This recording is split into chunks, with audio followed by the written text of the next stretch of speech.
Welcome to the Daniel May Show. I'm super excited to be joined by Simon. Would you like to give a brief introduction? Where do I start? You give a mic to someone like me. Hi. Yeah, nice to be here. My name's Simon Scott Nelson. I'm co-founder of Wellity Global and the Great British Workplace Wellbeing Awards. That's my professional remit. I'm a dad of two, a single dad of two teenage daughters who are 18 and 16, who are my world. My primary residence is in Exeter in Devon, but as you know by the suitcase. Nice area. Yeah. Oh, lovely. Yeah. We're all over the place. So, yeah, dad of two, and So, so we'll delve into that a bit. And how we met was fantastic. You're so welcoming. But tell us a little bit around your background, maybe childhood, early work career, and then we can get into Wellity and all the great stuff you do there. yeah, good. I've never been asked to go back to my childhood. I love that. Okay. Do you know what? In this day and age, I've got such fond memories of being a child. Almost different, very different now to how when I see my two grow up, and kids in general. So, I had a really nice childhood. Good. All the sort of jumpers in the jumpers for goalposts and three and in and skateboards and marbles. Good. Life seemed so simple then. Good. We used to record stuff off the radio. Anyone of my generation. On tapes? Was it on tapes? Yes. Anyone of what on those cassette things? Walkmans, I think. I had a Oh, couple. yeah. Even before that, I mean, Walkmans were great, and disc Walkmans were even, they were like something from the future. But we used to sit there on a Sunday afternoon and press record on the top 40, a bit of Bonnie Tyler and some 80s ballads. So, yeah, I was brought up. My parents were basically in the RAF. My mother's a teacher, and we were all over the place. I did my schooling in the West Midlands, in Newport in Shropshire, at Adams Grammar School, which is fantastic. Great memories there. And I didn't really know what I wanted to do at all, to be fair. I was into tennis at the time. I was under 11 county tennis champion. Brilliant. Okay. Yes, I know. Went downhill after that. Can you expand a little bit about that? Because not many people talk about sport. I think Kirsty spoke about swimming, but tell us a bit about tennis. What was that like? Well, I was always trying to find my lane in which sport it was, but tennis just took me. I seemed to be okay at it. So every Saturday morning I was down at the local tennis clubs, and then I started coaching from about the age of 13, 14. So I loved it, and winning that. I remember in school in the assembly they said, and Simon's won the under 11. It meant the world to me. Well done. It went the world to me. And then tennis ever since is something I think is, if you're taught as a kid, whether it be tennis, golf, football, whatever it is, you never lose that grounding, do you, True, as you yeah. grow up. So I know if I go onto a court now, I'll be next to rubbish, but at least I'll kind of know what I'm doing. And then did school, did GCSEs. At that point, my father left when I was 15, which, at the time, it was okay. There was a lot of arguing and bickering and everything else around. So for me, it was quiet, and we could invite our friends round, and it was okay. I think that's come back to I was going to be say, a have part you of had my a chance life to later on. reflect? Yeah. Yeah, I've given him 2 or 3 chances to come back into my life and to our life, to see his grandchildren and everything else. But somehow his narrative is leading him to be the centre of his story over there. And unfortunately, we don't fit in to that narrative. So, that's it on that. Doors shut there. I had a wonderful stepdad for 26 years who we lost last year, who was amazing. But yeah, in terms of that male role model, we do a lot of work around men's mental health and trying to find yourself. And I think missing that role model between 15 upwards in that first pint down the pub and a clip round the ear or a bit of steering into the professional world, I think that's come back to in my mind in later years. And as such, I've probably overcompensated as a father to my 2, but I wouldn't change it. I'd be a single dad since they were 3, and we're close. Our WhatsApp group's called Our Little Unit, and we just returned from 3 days 4 days basically in Magaluf. It was Palm and over, but they took us to Magaluf all the time. So I saw them blossoming as young ladies. And What's that like being? So you're teenagers, I think you mentioned they are. Yeah. So what's that like? Becoming more independent, still wanting to protect them. Do you know what? It's a really, really good question. Because I've only ever fallen out with each one of them twice, and that was for about an hour until I had a good word with myself. Once was kind of 11, when they go from like you just cuddling watching Disney films one day to like, what are you doing, Dad? I don't want to do that. And them saying no to things, and that's quite hard because you're like, I'm in charge. And when they say no, there's a bit of a fallout, and then you go, actually, I think that's the end of that period, and now I personally have to grow with them. And I changed as they went through all their changes, etc. And that was really, really lovely because I'm looking at them now as young ladies, giving them a bit more scope, giving them a bit more freedom. You know, they don't need to be sitting watching TV with me all the time or doing activities. They can be in their own room. And then at 16, 17, again, that mold change with Dad. I think what they're saying is, I need a bit more freedom. I want you to see I'm an adult. I want to be an adult. I want you to see it. So there's a bit of rebellion there, and there's only rebellion as long as you leave it there, isn't there? If actually you take a step back and go, I'm really proud of you. You are blossom. Go. Here's a drink. Here's do all that. Here's a bit of freedom. Yes, stay out later. And I've always been a good fan of them doing it under my nose, kind of thing, to a limit. And being able to go through all those phases but know that there's a safe place. So if they want friends over, yeah, you can do that. If aware of things going on, as parents, we're always aware of things that are kind of going on that they don't think are going on. Yeah, well, you were their age, right? yeah, They forget that sometimes. yeah. Please don't remind me what I got up to at their age. Hopefully I love the fact that you spoke about being a single parent. And I think you'd probably was a single dad. That's a bit less common, but you don't have to go into it too much. But were there any challenges, mainly around the emotions? How did you cope from them being 3, and then as they grew? I'm sure you've had lots of good memories. Yeah, again, a good question. We've always holidayed together. We've always been close. I've had to fight because I think the system puts children into, perhaps, and I'm generalizing here, but this is how I saw it, and I can only ask to say how I saw it, and for other men or ladies or whoever to say how they see it as well. It's all personal, but the system favoured very much the mum, and the children will stay there, the money will stay in the house, and you will go and find your own way as a man. Knowing that the children are there. And I think custody laws have hopefully softened slightly and given more compensation to the men. I've had friends whose children had to be with the mum because that's what the system said, and as such they've been used against the father, and they've got another partner or taken the children elsewhere. And I think for a man, and I can only speak as a man, I'm sure it's the same for everyone, to lose their children would be, quite frankly, the worst thing in the world. And to know that they're around. So I was determined that was never going to happen.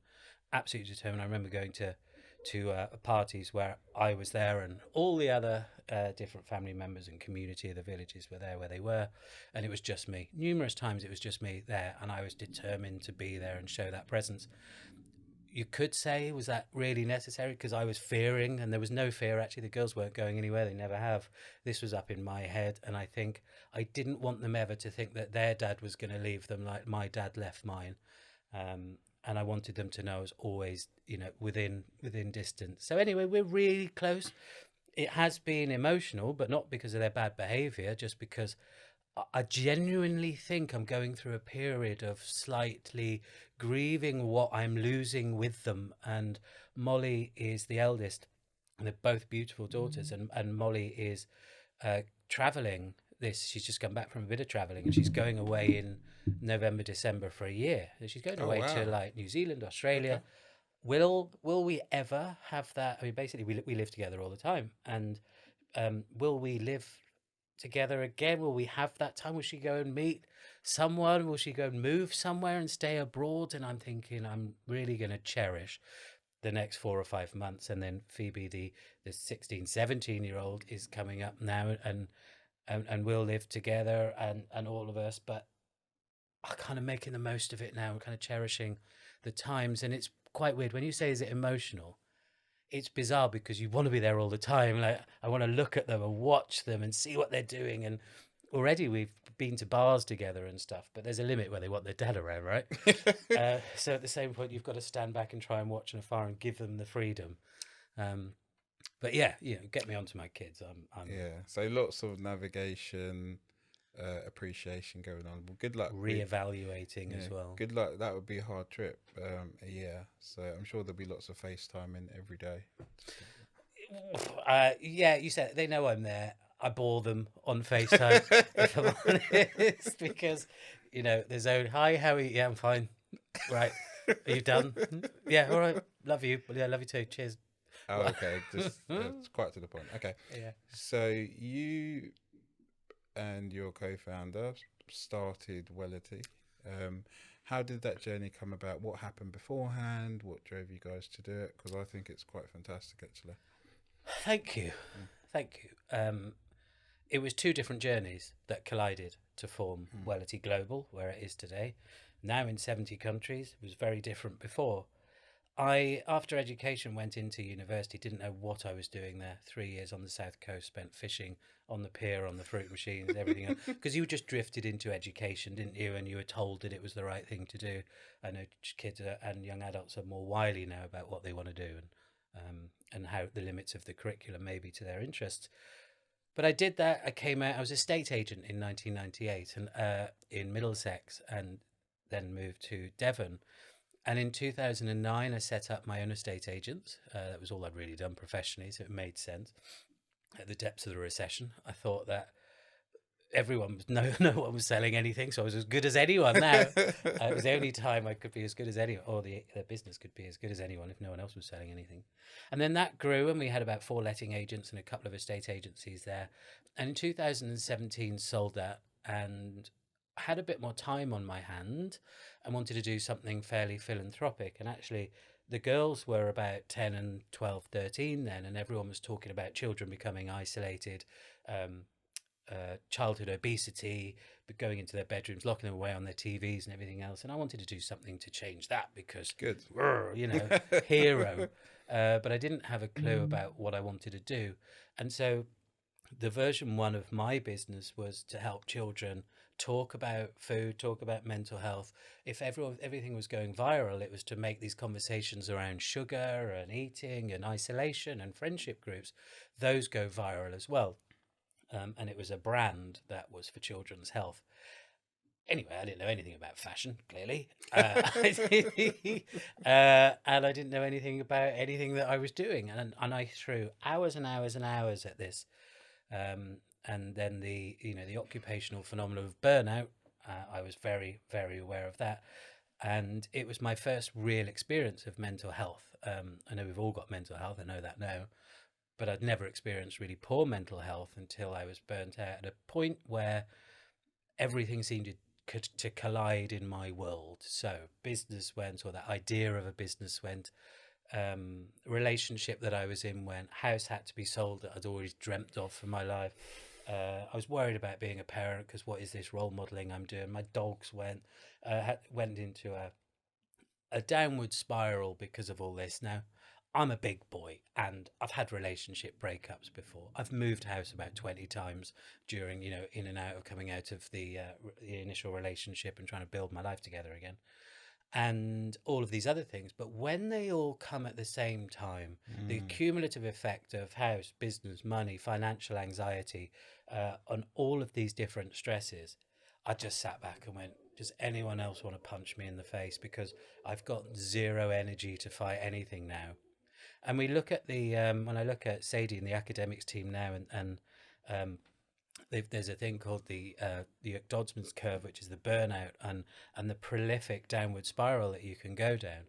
And the further you go down into chronic, burnout really, it's like a hill. And not only are you going further down that hill, you're becoming less tired to climb it again.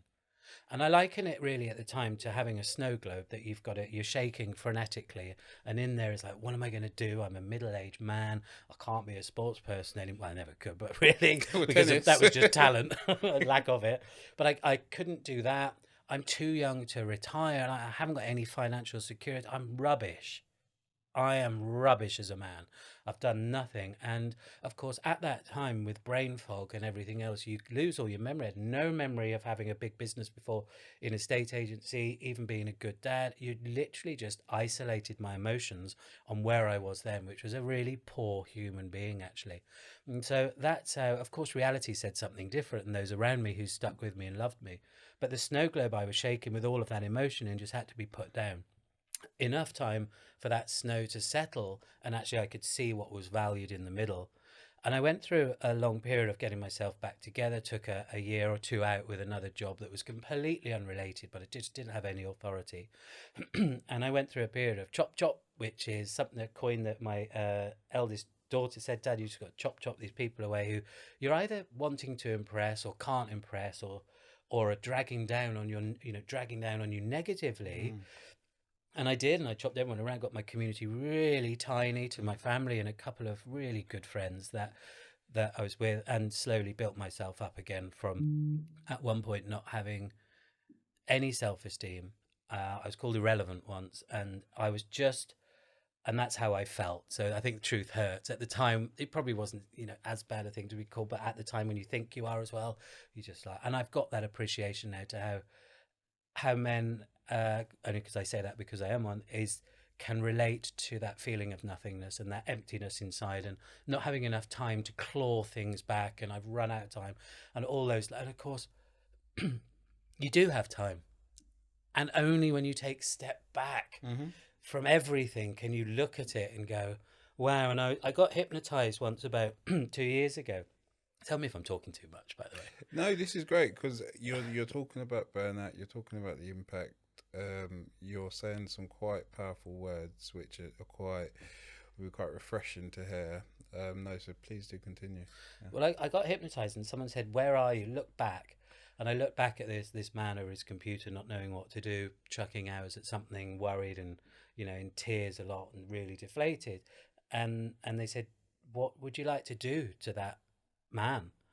Do you want to leave him there and carry on with your future and crack on, or do you want to?" And I said, "No, I want to give him a cuddle.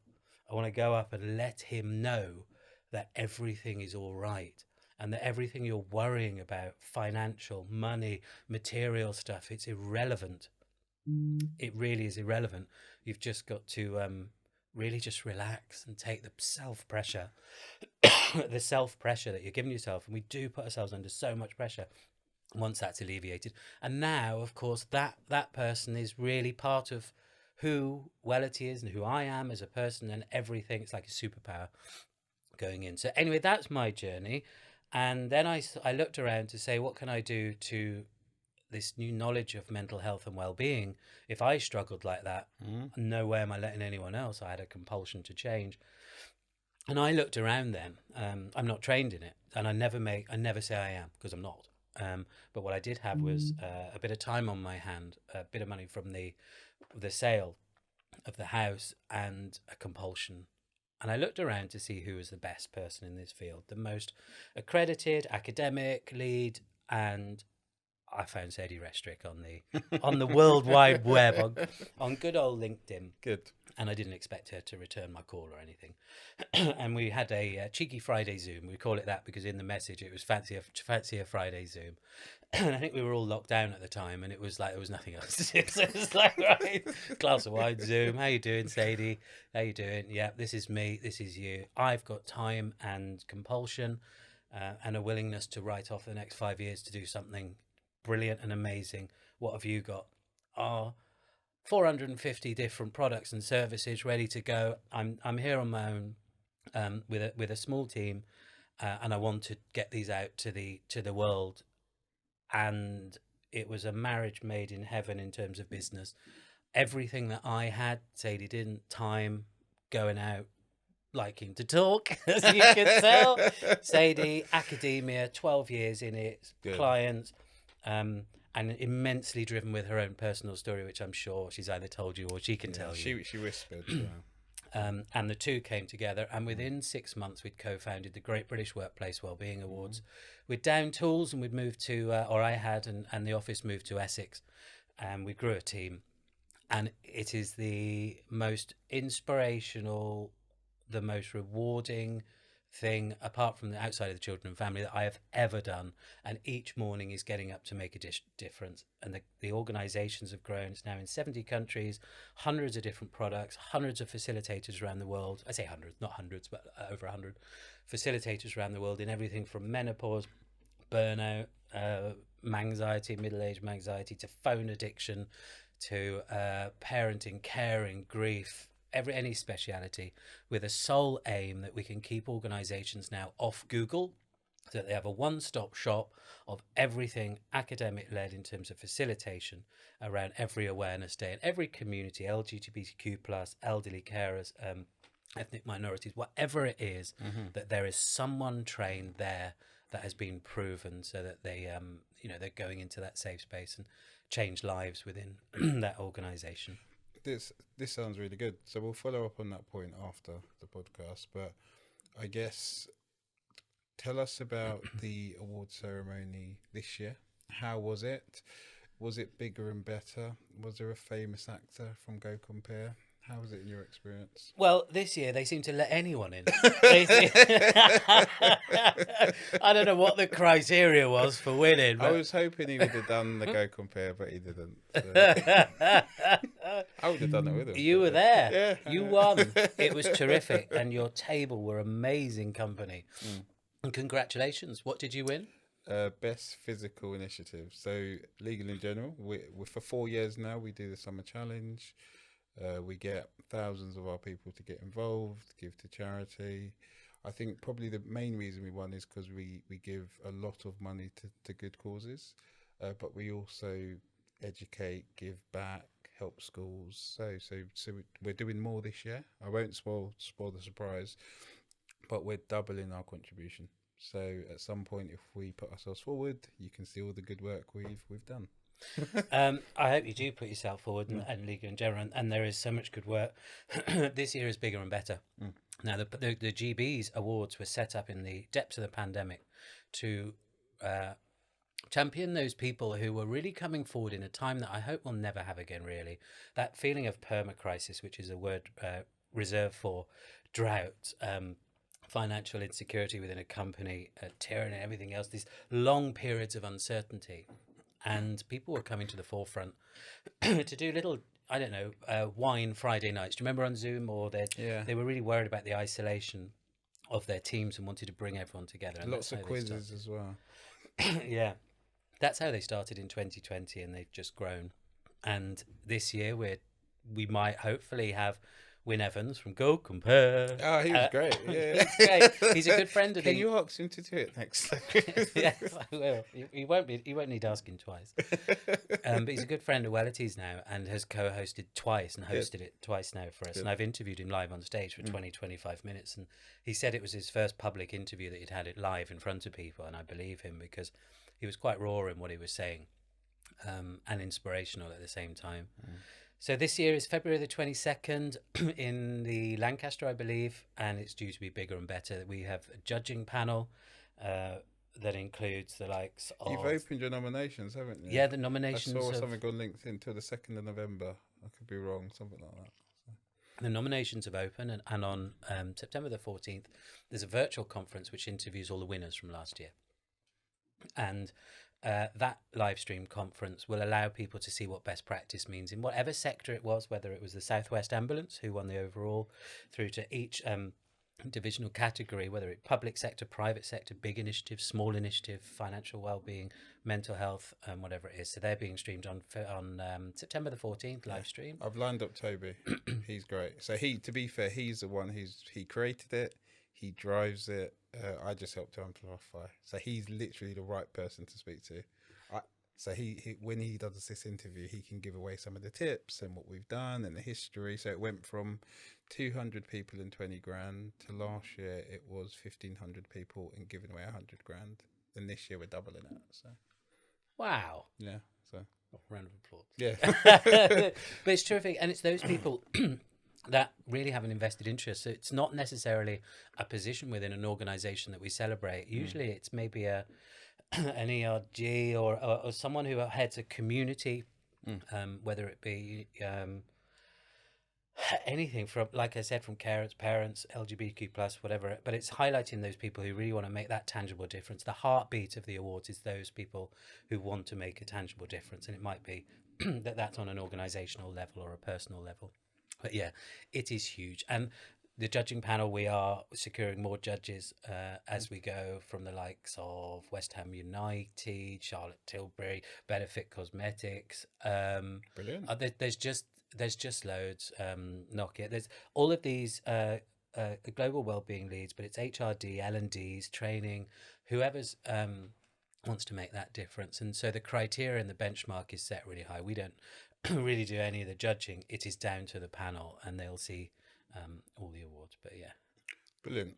So good luck. It's going to be amazing, I'm sure.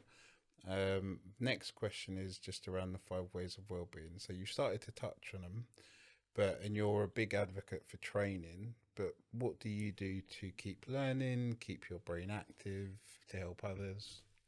personally, well, I mean, we have two.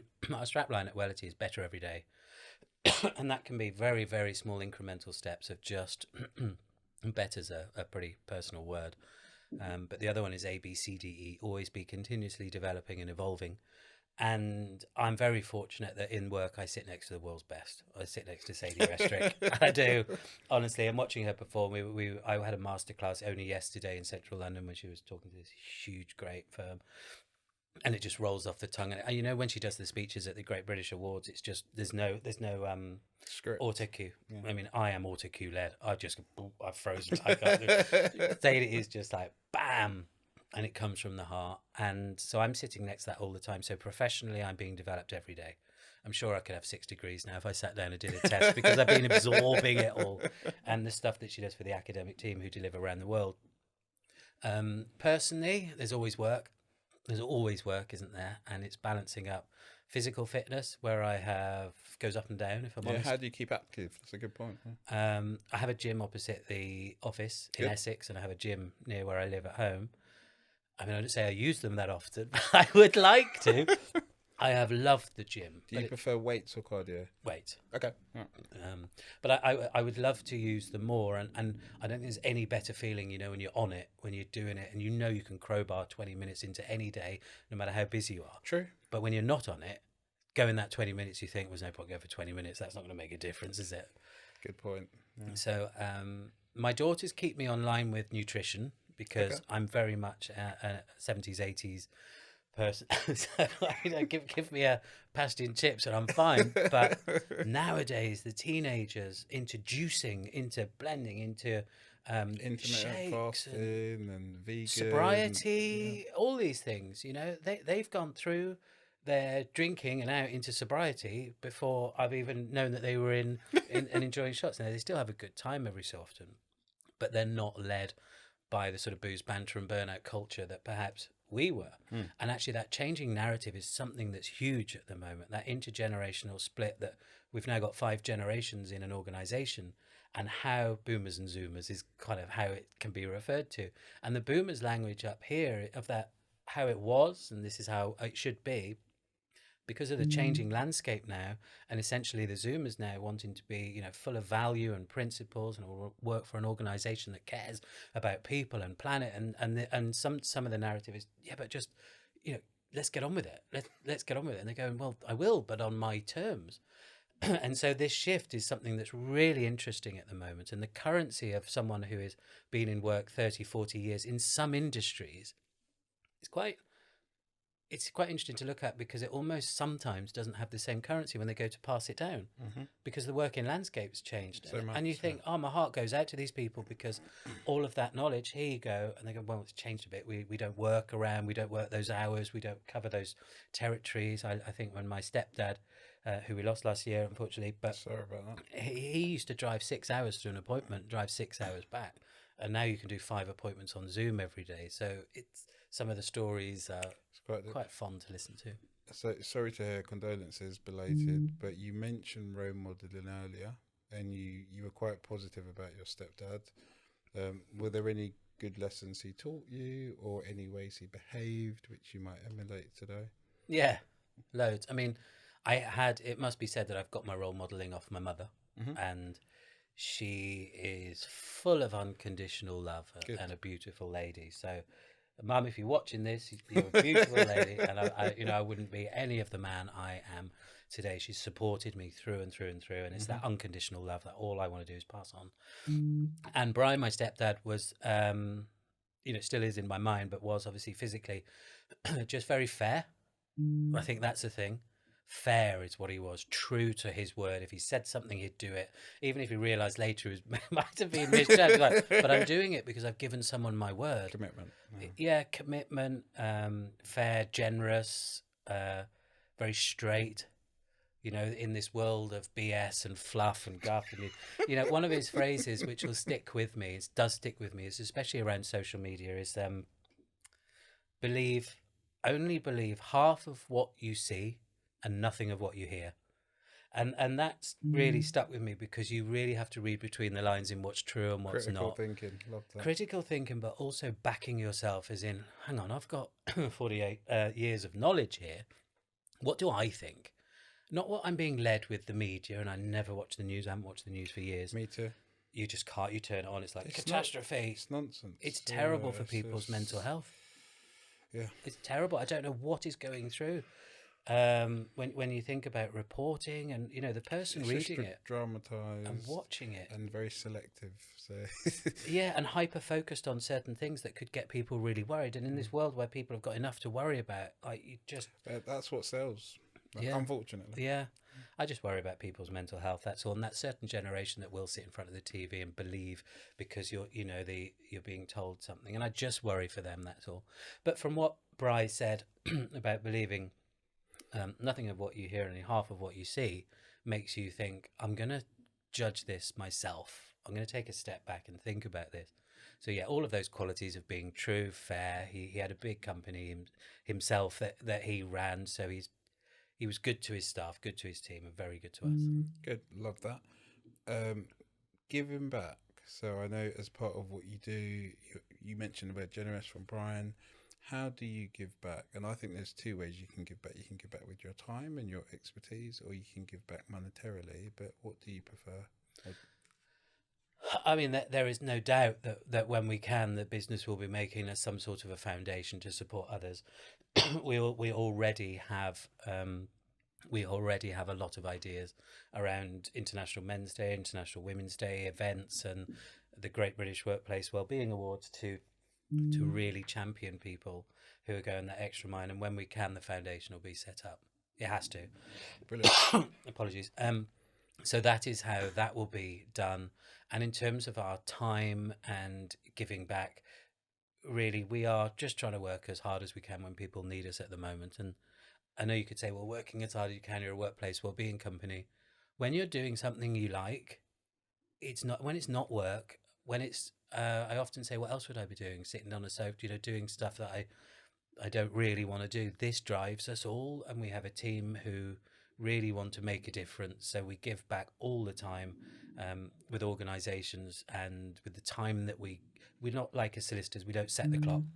You've rung us up. We're going to set the clock. All the consultancy. We're friends with all our. Our friendship reigns. Good. We are friends with all of our clients. They ring us on the mobile. What do I do here? Just, I don't know. This might be an idea. This is burnout can look very different on an oil rig to a paramedic to someone working in sales industry or something. This is what others do. This is best practice. Thank you. Two questions. I love what you said. Sorry to jump in there. Sorry. One is you've spoken about burnout. So, and I know you're doing what you love now, which is great. You've got a great team. How do you make sure you don't burn out again? And then secondly, probably last question, you're very good at talking to people. So how do you connect? And do you have any advice for people out there who maybe might not be as confident to connect with others? Good questions. The first one around burnout was all to do with it was hours that I was throwing at it, yes, but it was where a lot of burnout is where you conflict with the values of what you're doing as well. Like you could be really trying but not agreeing with what's going on. This time I really feel as if we're all in the boat rowing in the same direction. We're seeing tangible change and difference. I am resting and recouping in between. Good. Long periods of listening to my body and doing that. I'm surrounded by the world's best. I mean, Sadie has, and the academic team at Wellity now have mandatory training around burnout through hundreds, well, thousands and thousands of managers around the world. So I know the signs. I know when I'm withdrawing, and when you're saying to people, you just don't know, you don't understand, you don't understand me, you don't understand my job, and you try and withdraw. I'm very aware of that. Keep talking, keep being involved. So all of the signs of burnout. We do differentiate hard work from burnout. Hard work drives a lot of people, as I'm sure you know. And you could say, oh, I work till 8 o'clock, and everyone says, be careful you don't burn out. This isn't burnout. This is let's not get rid of the hard work ethic, because actually that's ingrained in some people, and that gives them their inspiration, that gives them their fulfillment. Where it turns into burnout is when you actually slide down the trail of withdrawal and not being aware and being hyper focused on certain things and not taking advice and really being entrenched in it. And we're certainly not there. So we allow hard work because that drives people who are overachievers. That's part of the gene.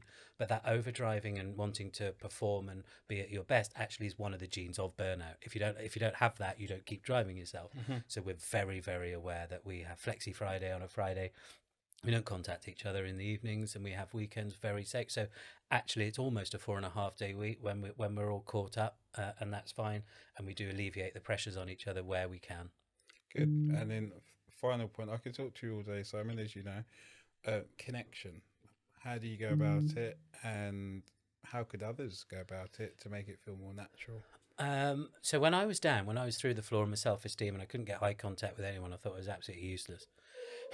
I didn't think anyone would be my friend. I didn't think I was worthy of being a friend, or being in a relationship. So if anyone could see me now, not that they're like, oh, that's inspirational.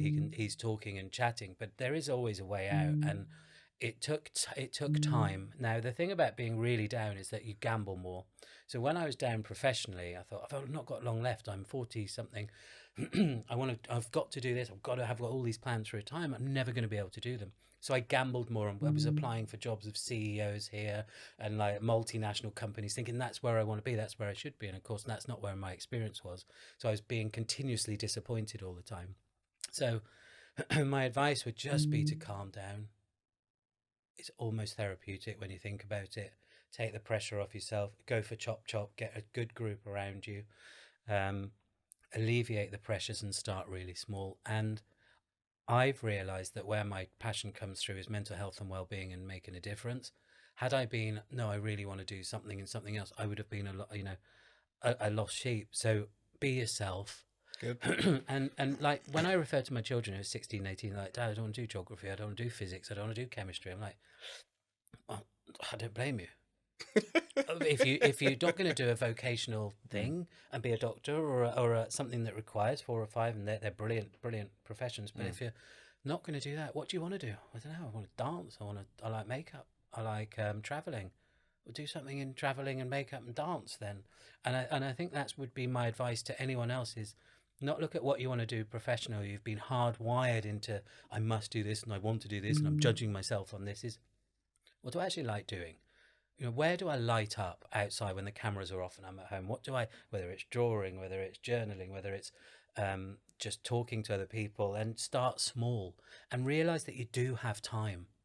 I think this sense of panic comes in when you rush forward, and any anxiety is about living in the future. My financial anxiety, I was 72, I had no money, I was a terrible role model, and my reality was real. It was super real because I was hyper focused, which is one of those steps of it's been hyper focused on the situation in front of you. Just pull back and see the bigger picture, chill out and calm down. It's very hard advice to say calm down and relax, because it's almost like once you've been to the bottom of the ocean, like many people have, only when you come up can you tell people what's down there. But to the people down there, they are weak, or they feel weak. They feel as if they haven't got any strength, and it's really just going to sit in the darkness with them. That would be my advice if you're around anyone who's down.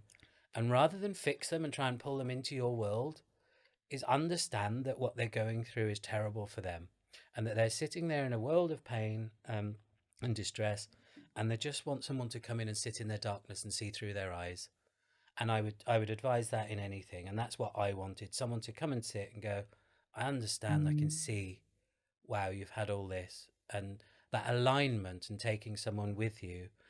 and working your way out of it, and start really small steps to having a chat with people. Counselling, life coach helped me personally, might be a stranger or a friend to other people, and then start really slowly, but always do what you want inside, because in those dark times, that's what'll drive you out. And don't try and imposter, don't try and copy.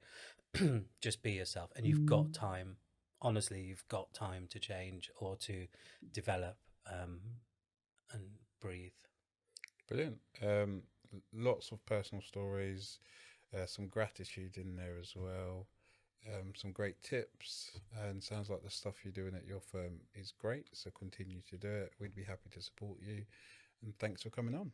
Well, it's an absolute pleasure. I love watching these, and you're a character as well. And to be honest, you're raising the profile of all of this and the well-being. Like, well-being used to be something you do on a Wednesday morning between 8 and 10 in the morning, if budget allowed. And now, by you talking about it on these wonderful podcasts is making a real difference. I really appreciate you asking me on. I cannot wait to see you in February as well. I think it'll be a right laugh at you. Good. And we'll